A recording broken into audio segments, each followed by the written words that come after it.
আসসালামু আলাইকুম সবাইকে।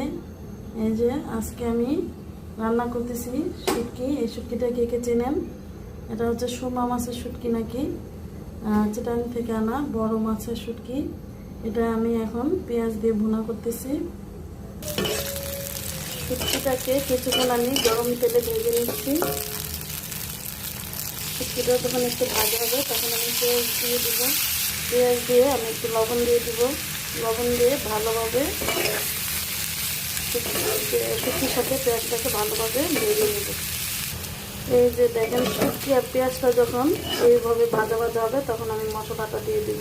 এখানে আদা বাটা, রসুন বাটা, ধনিয়ার গুঁড়া, হলুদ গুঁড়া, মরিচের গুঁড়া সব আমি একসাথে দিয়ে কষিয়ে নেব। মশলার সাথে একটু পানি দিয়ে মশলাটাকে ভালোভাবে কষিয়ে নেব।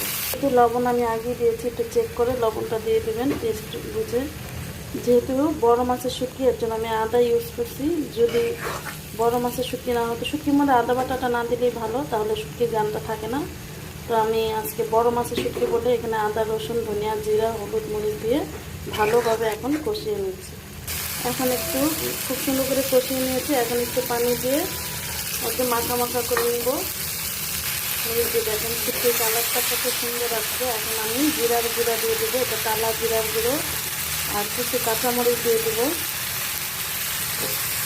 ফাইনালি হয়ে গেল আমার বড় মাছের শুটকি বোনা।